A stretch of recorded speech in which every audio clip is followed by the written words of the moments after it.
Welcome, welcome, everyone. This is Rockin the Love. I'm Gil, And I'm Robyn. and we are coming to you today from our separate abodes and studios on opposite parts of, well, not opposite, just partway across the country. So it's great to be here with everybody. Thanks for joining us. Please make sure you ask a question, make a comment, tell us what's going on. We always like to include that as part of our time together because it always makes it richer. Yes. And for those of you that don't know, we are a married couple. And that should be well enough information to see what unfolds. Our show is about relationships and relationship to everything, not just our relationship, but relationship to life and love and family and jobs and children and just everything that happens during your week. Excuse me. Yes, it looks like we might have a certain person with us today, huh? Yeah, Sure it looks does. like that one. She said howdy, which sounds like I'm Wayne. It's right. It sounds like Wayne. It sounds like Wayne. Wayne, are you out there? But she's a Facebook user, so it might be Myrna, or it could be someone we don't know at all. Ah, So that's wonderful. So mysterious, so fun. Anyway, if you're out there listening, we'd love to have you just put your name in the chat. Let us know where you're from. We'd love to know where people are listening to us from. And today we are talking about Gil. Growing out loud. Growing out loud. Wow. What's that about? Our theme for the year is living out loud. And this today is about growing out loud. And what is that and what does it look like? We're going to be exploring that a little bit later in the program. So, how was your week, Gil? My week has been wonderful. Wonderful, wonderful. You might notice that it looks like, I don't know, casual Wednesday in here. I am in my new kitchen at my new desk with the computer I hauled home on the plane. So all things are moving forward. It's very exciting. So yeah, I spent last week, I was able to be in Oakland and see friends and be with Robyn and all of that. And then on Monday, I came back to Albuquerque.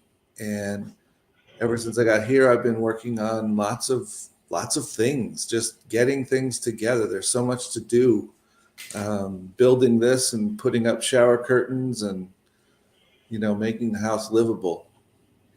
That is a whole different genre of Rockin the Love, because when you move, that's no joke. I mean, if you can keep the love alive, it's a hard job. When I hear that our sister came home and said that Gil had gone through like 12 boxes overnight, I'm like, that's some crazy thing. That's just a crazy, crazy thing to be that, when you're in the zone and you're like doing it, it's all about that love. Yep. I was out this morning at 7:00 looking at a potential dryer for the house, working on a washer. I just got all my paperwork together to go to the DMV this afternoon, or the MDV as it's MVD as it's called here. Gosh, it's hard to get that right. Lucky none of us will. I mean, most of us will never have to. Yeah. So that's great. That's great. My week was good. You were here. I wish we could have seen each other more. It seems like, when somebody, visiting family, coming home and visiting family is never a vacation. And what I now learned from being on the other side of that is it's not a vacation for the family either. So So, I wish we would have had more time and space to be together, but thank God our friends Linda and Kent threw a party so we could sit down at a Sit table. down for a while. Yeah. Yeah. So, Yeah. And no, thank but it God was people just showed up on Sunday or demanded an opportunity to come over on Sunday. I'm not sure how that came to be exactly, but I know it wasn't thoroughly thought out ahead of time. It sort of just happened as it and yes, that's where we got the most time together, were those two times. right. Well, the missing link to that for our listeners is that it was my birthday. And so people just declared that they were going to be with me.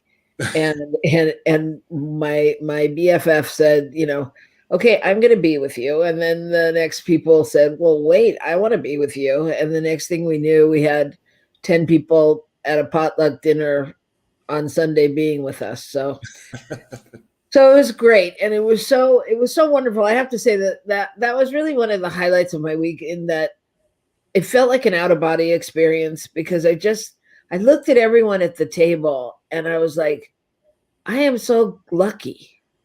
I am so blessed, Mm-hmm. and I love these people. And it was one of those, just like, I don't know, those Big Chill moments. Like, if anybody's seen the movie Big Chill from 100 years ago, like where they're all in the kitchen making food and everything's just flowing. It's like it's your people, it's your tribe. So that was great. So I rock the love with my tribe, and I hope everyone out there has an opportunity to do that, and that I don't know, people are great when they're great. So that's my Indeed. story. I'm sticking to it. So I'm pretty clear right now that Facebook user is not Myrna. So that might be Wayne. If that's you, Wayne, hello out there. Um, so I think it's time for the good news. For the good Woo-hoo. news, what do you got? So many times in this world, we only hear about things that aren't good. So we like to bring you a little something that's good every week. I actually have two things. Uh, I have a story about three teenagers Oh no. in a Texas high school Okay. that um, their janitor had retired, and then he came back to work at 80 years old because they raised his rent $400 and he didn't have the means to live. Oh So my they God. started a GoFundMe to raise $10,000 and raised 270,000. Wow. And the only reason they turned it off was because they needed to get him the money. So, so they ended up raising $270,000 for him, and he can retire. So isn't that amazing? And maybe even have a new place. Probably in Texas, he could pay it in full. Yeah, at least a So small one, huh? just for three teenagers to, really set out to do that, I think that's just so great. I mean, it gives me hope. Hope for Yeah. the future, that somehow, well, I guess this is where I should live into the future too. They put their screens to use, because one of the kids had 2,000 followers on TikTok and da da da da. So the minute they put it out to their people showed up. So Wow. Yeah, see, that's not something that we had available to us in the same way. And as annoying as it sometimes feels to see that going on, it's amazing what can happen, because of connection, because of how people are able to talk to one another and be in touch. right, That's pretty cool. And it's right. pretty amazing that their friends would, chip in. I mean, that's a lot of chipping in. That's a lot of chipping in. Yeah. What do you have? Well, you have a second one. I do, but just go ahead and tell me yours. All right. Well, I was reading an article about a gentleman in England, and I believe he's at Cambridge. He's the youngest black professor ever there, And that's not the story. I the, know. I can tell. Keep the going. story is that he grew up on the spectrum, and he didn't speak until he was 11, and he didn't read or write until he was a late teenager. And he went on to earn multiple doctorate or master's degrees, and he's worked at a couple different universities. But at one point, I think when he said he was around 27, he set the intention that he was going to teach at a university, at one of the big universities, Oxford or Cambridge. I'm doing it. That's what my goal is.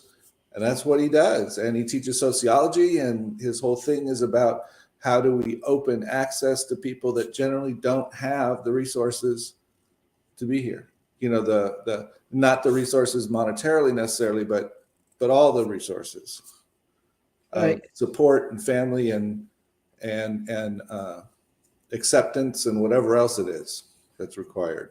That they Yeah. So, but anyway, I thought it was fascinating, how, well, we have teenagers now with our god kids, and sometimes you can get pretty fatalistic about what's happening, and they can too. And what's beautiful about this story is, you know what? It doesn't matter. I mean, eventually, if we keep, if the right things can get into us, we will find our way to where we need to be. Yeah, that's great. Yeah. That's great. That's great. I mean, it's interesting, like where that determination and that drive, how that lives in people or how that finds them. It's a good place of inquiry. I mean, it makes me think about myself, like, like what aren't I doing, or what could I do, or how am I doing it, kind of thing.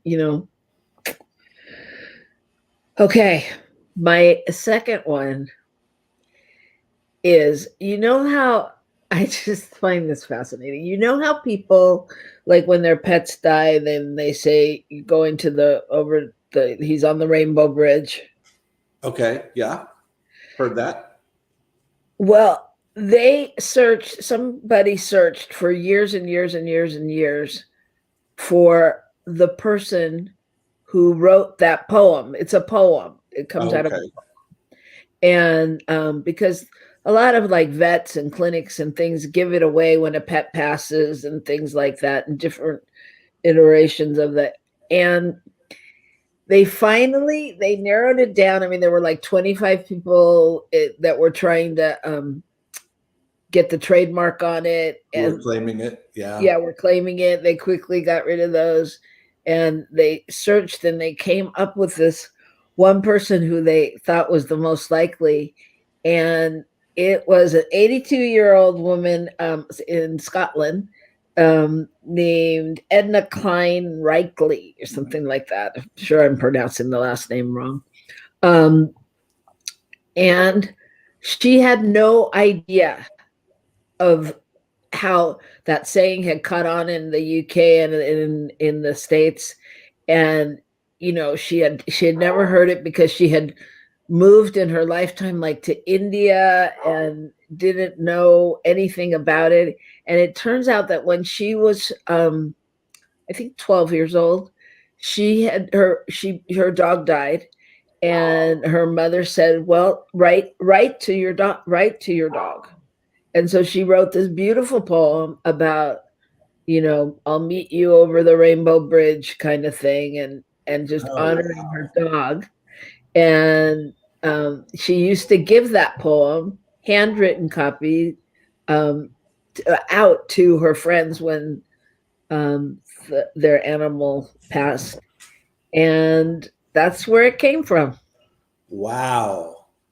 Yeah. Okay. Which makes I'm so happy. I'm so happy, because like sometimes when people say, oh, they're on the Rainbow Bridge, it just makes me mad.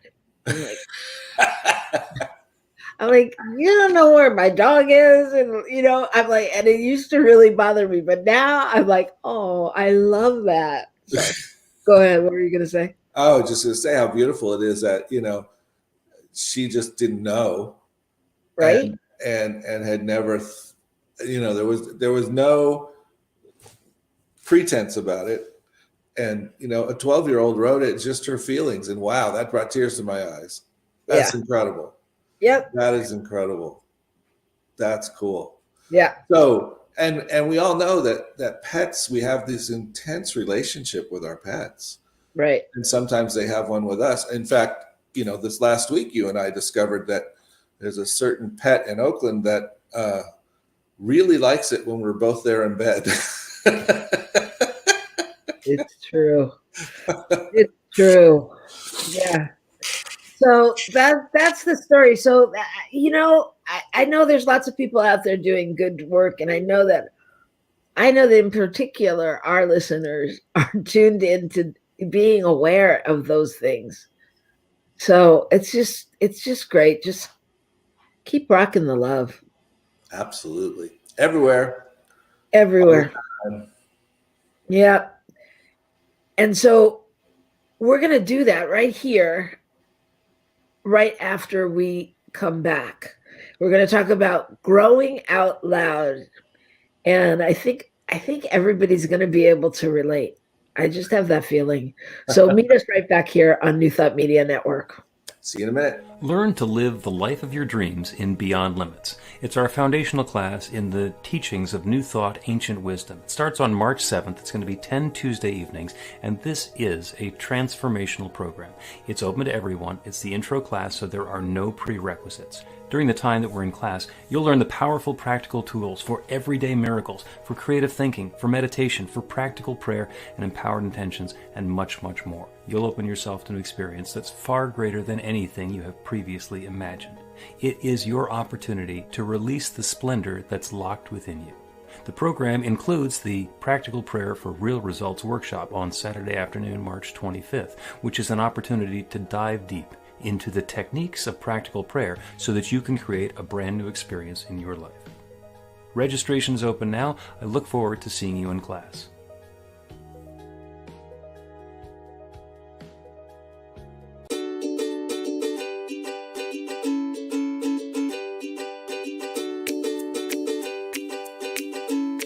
Thank you, Center for Spiritual Living Denver, for your continued support. Thank you, Center for Spiritual Living Midtown Atlanta, for your monthly contribution.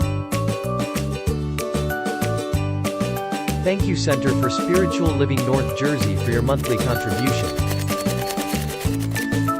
And please help us welcome Om Center for Spiritual Living in La Mesa, California. Thank you for your monthly donation. Thank you, Center for Spiritual Living Seattle, for your most generous donation.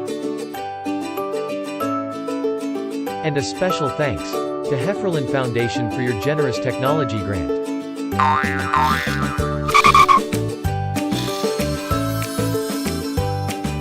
And Suze Ajit, thank you for your very generous donation. And a super special thank you to Dr. Tracy Brown, RSCP. Thanks for being a super donor. And a big shout out to all our committed donors.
everybody. We're back.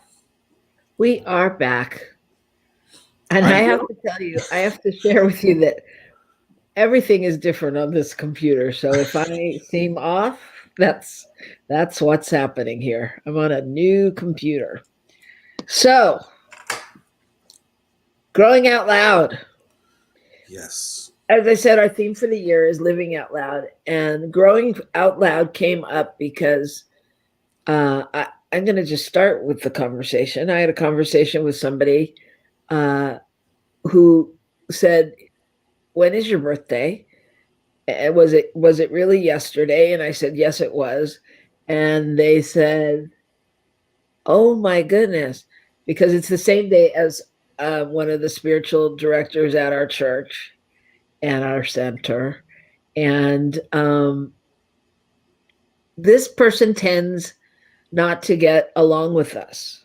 She, I mean, it used to be really bad. It's not as bad now, but I mean, it was one of those relationships where she would always go in contra to us, and we'd find her yelling at us, and just always having a reaction to what we said.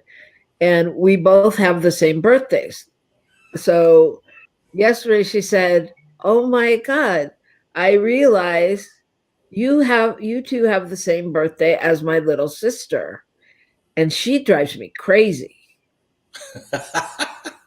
Maybe that's why I'm always yelling at you." That was the basic conversation. And so I was like, oh my gosh. And it reminded me of how often, I don't know if anyone's ever felt like this, but how often I find myself in conversations with people and realize they're not really talking to me. They're talking to themselves, or they're talking to, a former partner. I mean, I find it a lot in marriage, especially in our first 10 years together, because I found that, like, we'd be having this argument or something, or we'd be having a regular talk, and all of a sudden Gil would be like upset or yelling or talking about, "Well, you can't do that. You always do this." And I'm like, "What? I don't think I've ever done that." So like, how do we take relationships into our life, other relationships, and how do we grow out loud? Well, first of all, hello, Sherry. Glad that you're here. And we said hi to Myrna, I think, as well in the chat. Welcome, welcome. So, how do we grow out loud? I think the thing that struck me when you were telling me the story that you just told was that the person just expressed what was coming forth right in that moment. And instead of just taking note and quietly moving on, she acknowledged it out loud to you, who at some level, it's not just never, but it hasn't always been very connective, and kind of put herself on the line doing that. Yeah. And I thought, wow, that's pretty impressive. If we can run into those things in our lives and notice them and just be authentic around others, when we find, oh, this is something, I'm sorry about that, or you're right, that's my wife 2 times ago. That's Yeah. If we can acknowledge that, and also allow it to just be released from us, I think that's pretty incredible, and that's a real growth, a real opportunity. Yeah, it's like having your aha moments out loud, because I don't think you always, I mean, sometimes they just come out, right? Sometimes you can have them inside and That's keep okay. Yeah, exactly. But sometimes, like, when it comes out like that, it's interesting because, again, it was one of those moments where I almost didn't know whether or not to acknowledge it or speak, because she was having her own moment, you know, and and and it was fascinating. Well, I think that's the other interesting part when you say she was having her own moment, that it's back to what you said, that sometimes people just really aren't talking to us in a way. They're just being. And sometimes, we're doing that. We're just showing up and things are just processing through. We're like, oh my gosh, and you get to be the witness to it instead of, the target of it, if you will. But it's still a powerful thing to be able to speak that out in front of someone and allow them to be in on it, And I think it engages us in a new way with whatever the discovery is we found. Yeah, and I think it also, for me, it also gives me a different I don't know, all I can think of to say is in point. Like, now I can go, okay, maybe she's not really even talking to me. Whereas before, I didn't really even think about it like that. I was just like, I don't know what I did that she talks to me like this. It was all about me. You know what I mean? As opposed to thinking, okay, maybe it doesn't have anything to do with me. Which in some ways is really where we all try to get to, right? Like, not taking it on. And right. We're all trying to get where you are. That's what it is, I think. I'm teasing you. Are you trying to read something? I was reading comes the more we meditate and do spiritual practices. right. I think that's often true. It opens us up, but doesn't always come then, but it will show up. Right. Don't take anything personally. Thank you, Reverend Cherry. We've been reading the 4 agreements for quite a while. Yeah, and I mean that's great. That in itself is a practice, right? Not taking anything personally, and not an easy one. I mean, I don't know that I take it on all the time, as much as if I reason it out at all, I'm just like, I don't know why, And I mean, and then I think about, like, I was thinking about this morning when I talked to you, and I called Gil, and I was like, I can't get on the other computer. I can't this. I can't. I need the new login. I need that. And he was like so calm. And that just made me really annoyed. And I was like, okay. I mean, I had to look at it and go, all right. Before, I would have been like, okay, calm down. I'm just asking for a password. And I could tell he was working at being so calm. I mean, I could tell that you were doing exactly what I've asked you to do. And I was so annoyed. I don't think I showed it. I don't think. Oh, yeah, you did. Oh, I did? Okay. I knew something was up, but I was working very hard not to take it personally and not to try to solve all your problems. Yeah. Yeah. So, I mean, it's what I'm saying, why I brought that up is just that it's interesting then when there's a shift in behavior, from something you're used to. Even when it's positive. Right. It's still like, wait, what happened? Yeah. And I mean, really, I mean, like, it's interesting. I mean, like I said, the person I'm talking about generally doesn't necessarily have a great relationship with me or the other person involved. And yesterday she brought us a birthday cake and, wanted to make sure we'd be there and was like celebrating us. And it was great. It was amazing. It was wonderful. And it was like, it was great to just live into that and not question it. But it was so great to have had that one comment about her sister that made me go, okay, I get it. So that's Sherry saying. Sherry says, I really try not to react to people when things don't feel good. I always have to have a conversation with myself. Is this about me? Could I have offended the person? If the answer is no, then I may respond or not. I pick my battles. Yeah. That's great advice. Yeah. It's great advice. And it's great advice. It's like if you can get that first question, out first, as opposed to just going into reaction, just taking a breath and really being like, is this about me? Okay, or even this isn't about me, or whatever works. But it's like a lot of us just react, Yeah. Yeah, in the moment. And I find that that's harder to do with you, not just you, but with those who are right in the circle, right next to me. Harder. I'm better able to not take it personally, to not feel like I need to fix it, to not, whatever. When it's outside, I can be more logical about it in some ways. I can be lots of things.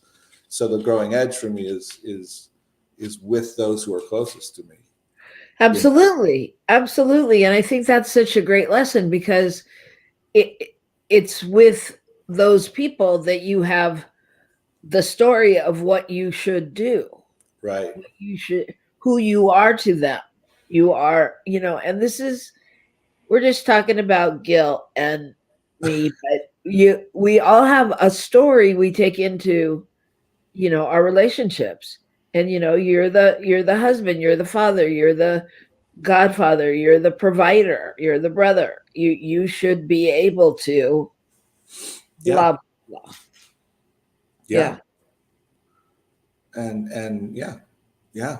I was thinking about when Sherry and I worked together at a spiritual center for a time, and when I first got there, I walked in and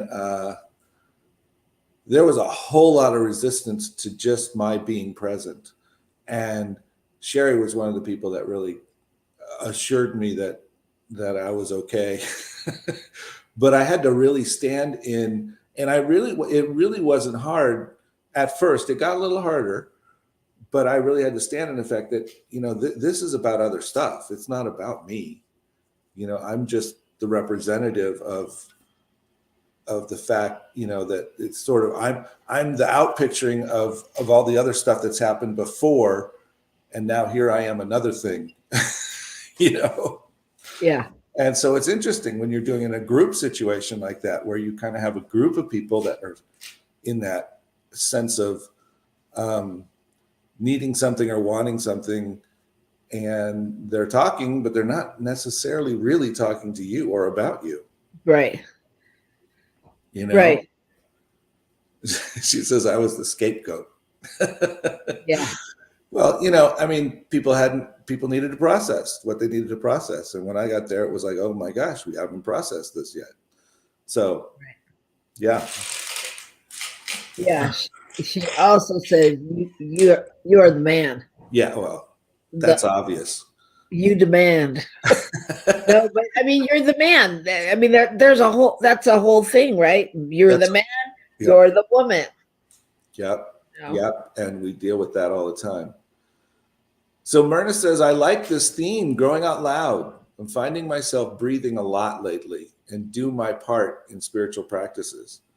If I feel upset and I cannot pray for me, then I reach out to my colleagues, to hold that truth for me.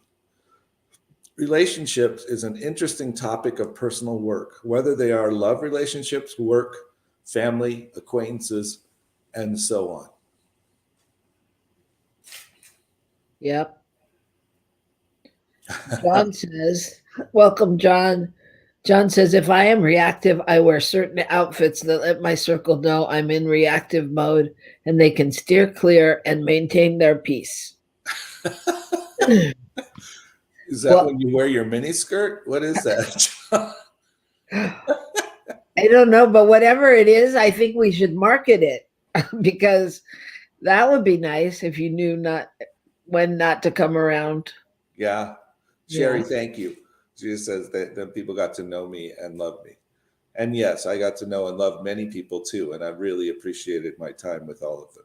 So, but what that made me think of was when we were at the Vista conference a year ago, and they gave us those neck tags, and there were like 3 or 4 different colors. I don't remember. I think it was, anyway, one was,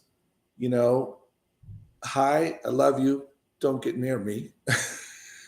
Well, It was the middle of the pandemic, or it was in the end of the pandemic. People were wearing masks and all that, and then one was, great to see you. Let's sit and talk. Another one was, let's hug, kind of idea. But it's sort of, so you knew when you walked up to someone kind of where they were in the process, and you could respect what was going on. They literally were wearing the outfit to let you know what was going on. Yeah. Yeah. It's interesting. The challenge is we don't always know where we are. Mm-mm. Or we wear the wrong outfit. Ooh, that's deep. Yep. Right? You show up and everyone's whatever talking to you or something, and you feel like you want to be quiet, but somehow you're giving off the indication that you're wanting to engage. And that's that kind of thing. That's really interesting. As a person who, myself, you all may not believe this, but I'm an introvert. And as a person who's an introvert, I mean, I can be an extrovert, but I'm an introvert. And so sometimes, like when I'm out and about and I have to do the extrovert thing, really my introvert is like, oh God, please take me home. And so, I mean, it's interesting because I'm sure it comes through somewhere, sometime. Although I am a brilliant actress, so it might not, but I'm thinking that every now and then there's leakage. Myrna says, no way. I am. I am. It's true. I swear. Well, there's a little secret, Myrna, and others who are out there. One of Robyn's favorite lines is, I don't really like people.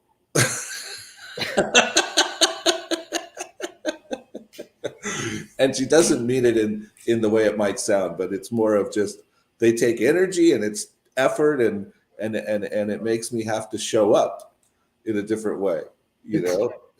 Give me my space and I'll create something. Give me my lines and I'll say them to you. Yeah. Yeah. It's like people are like, oh, when it's time to go on the pulpit at church, they're like, oh, you must love that. Or I speak often. And when people are like, oh, you must love to speak, I don't. I don't, because I like it when my lines are written and I memorize them and it's somebody else coming through me. Then I don't feel as responsible. But when I have to get up there and talk about, on Easter Sunday, I'm like, oh my God, that's a big day. What do I have to say? Yeah, I panic a little. So I think Sherry was acknowledging you around that.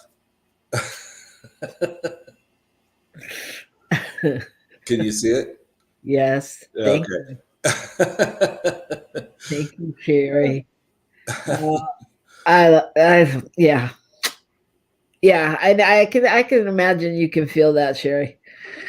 Anyway. So well, how do we do this? How do we do this in a way that nurtures us and everyone around us? Yeah. Well, and I think that's the growing out loud part. I think for me that what came up for me was this idea of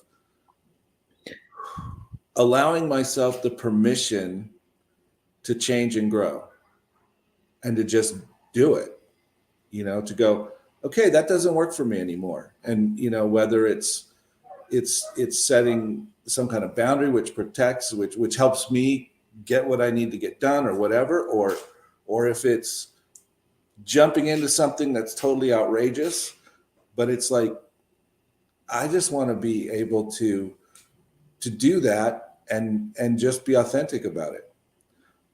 So John says that we both meet people where they are, and we've lifted him many times when life has seemingly twisted me.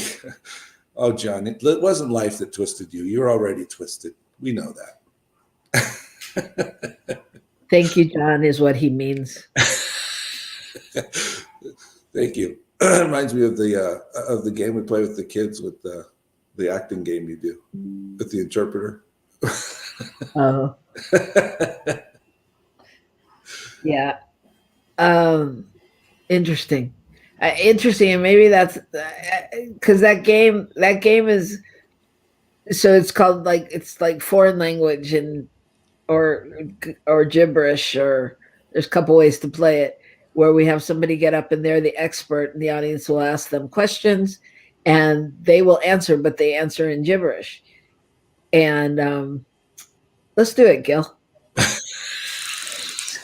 So you're the expert on relationships, and you speak gibberish. Wow. And our question for Gil is, why the heck does anyone want to be in a relationship? Bye. Oh, yep. Okay.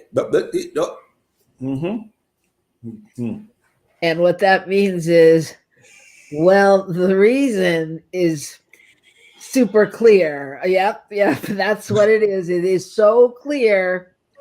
It's for the sex. Yep. Okay.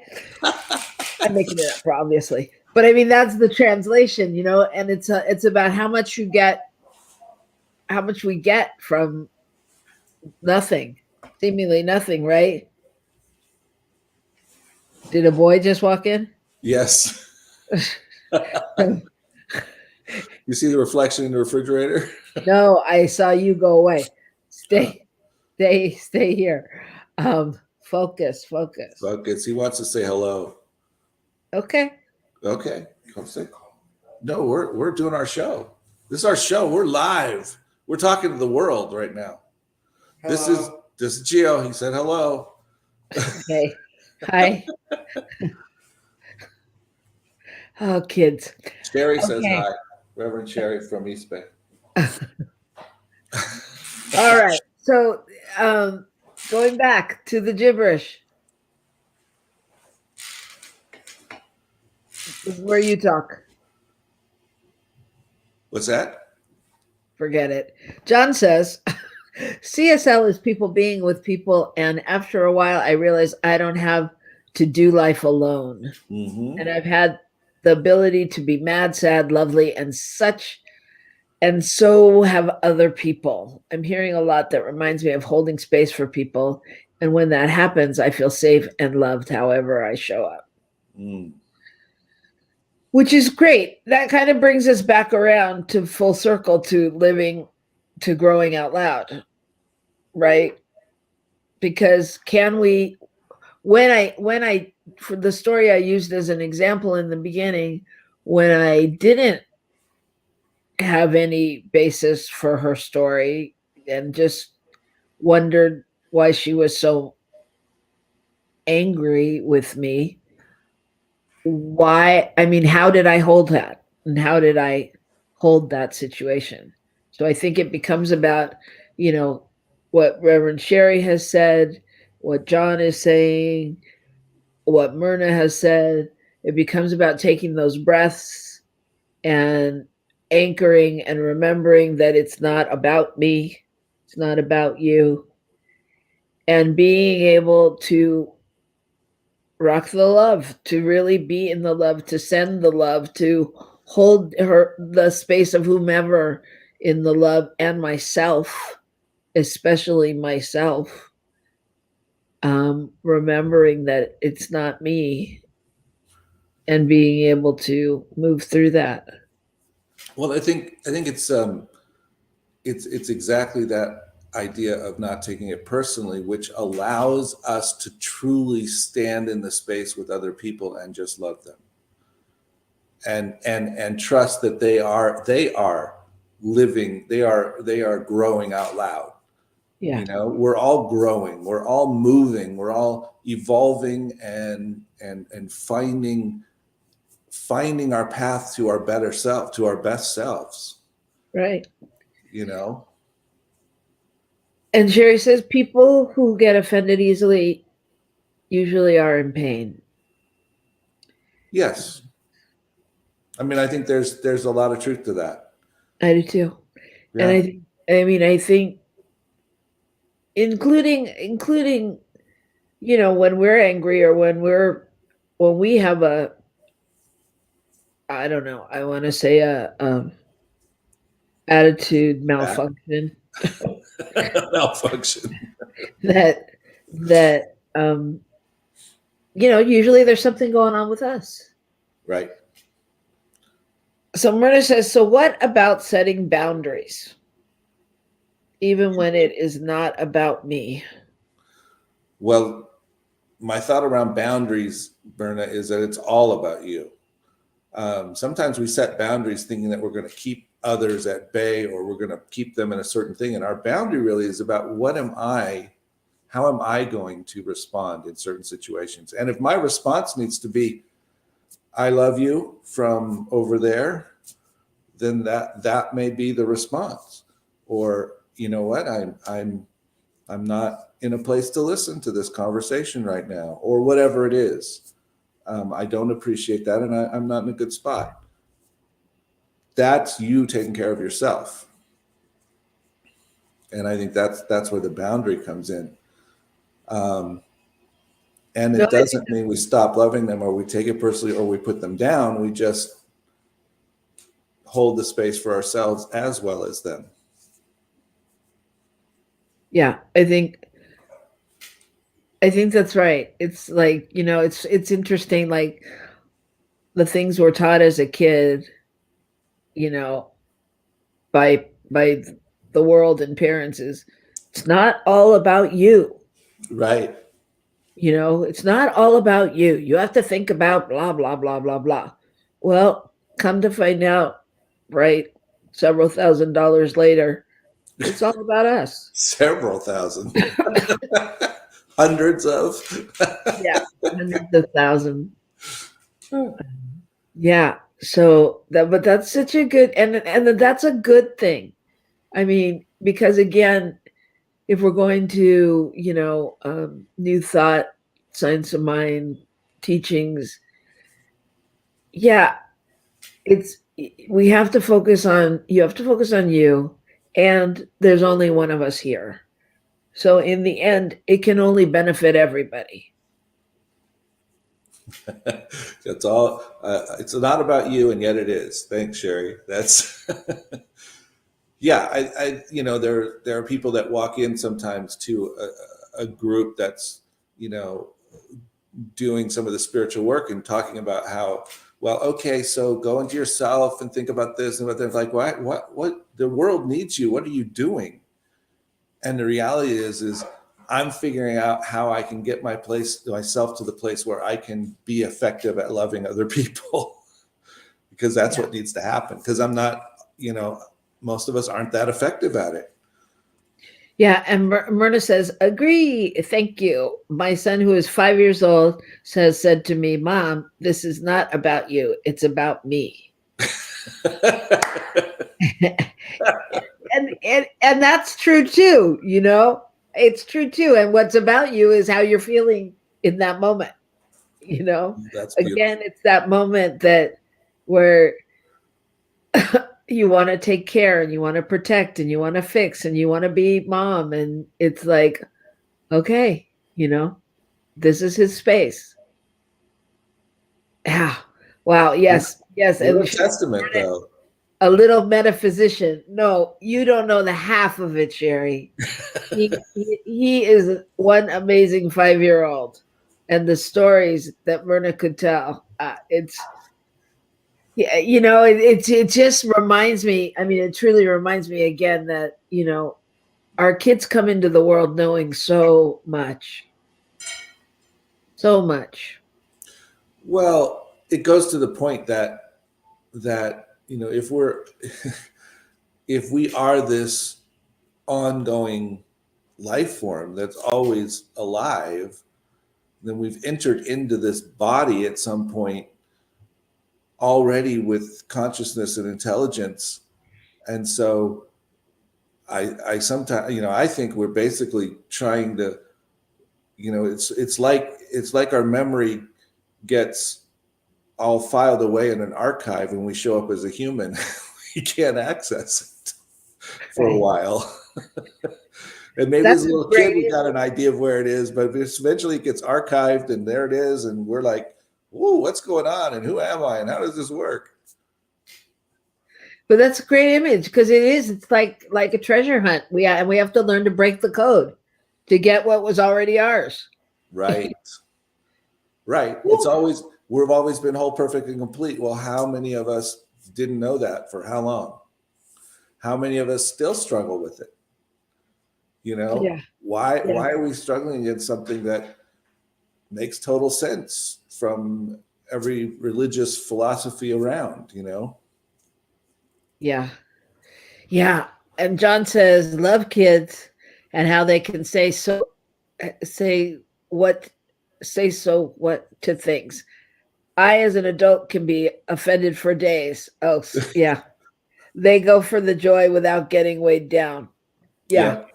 Yep. And Sherry says, think how amazing it would be if we were all, it went away from me. There it is. If we were all aware when we were that young. We are a different breed of parents that allow our children to be their authentic selves. Yep. Yeah. I mean, we were all aware when we were that young. Think of how it would be if us as parents were aware of letting it be, you know? And that, I mean, that's a great topic. And Myrna has been on our show before. And I mean, I would love to do that topic and have Myrna come back, actually, because some of the things that Jackson has said and done, I mean, it's such a demonstration. And someone else was telling me things the other day, but it's such a demonstration of where kids are and how much they know at that point.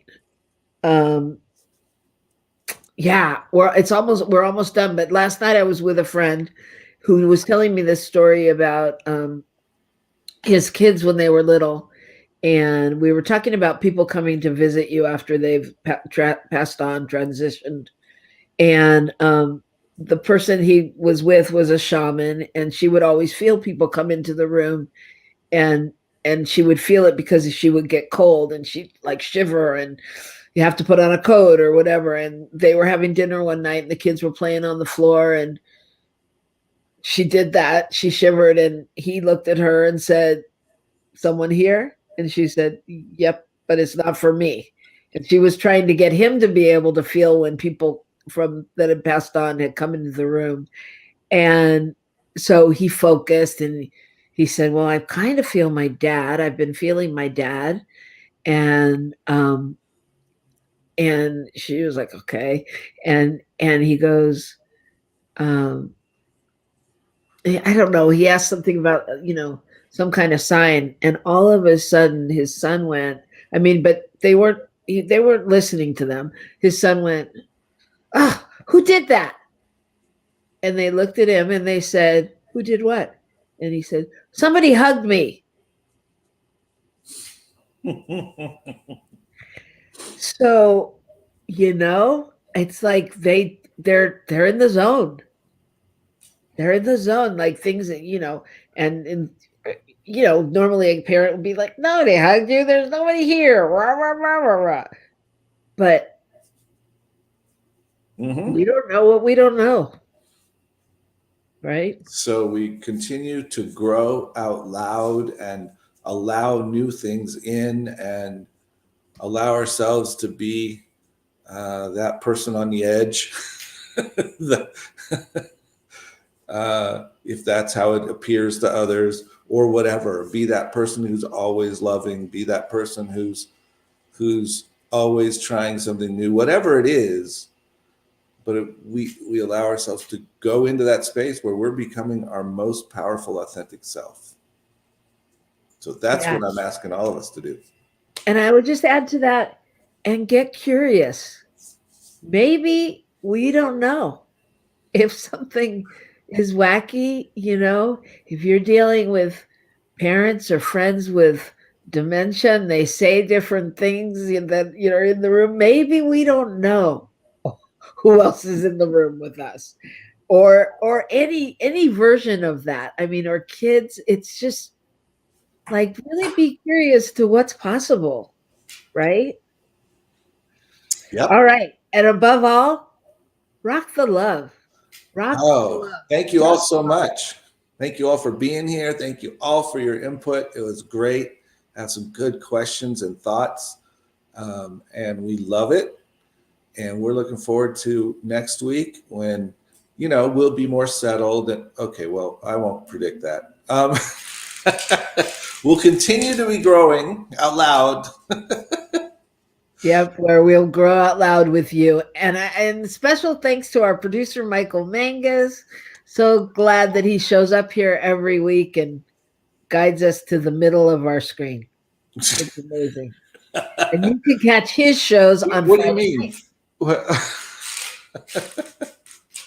All right, y'all. Keep on rocking the love. Yes to all the chat.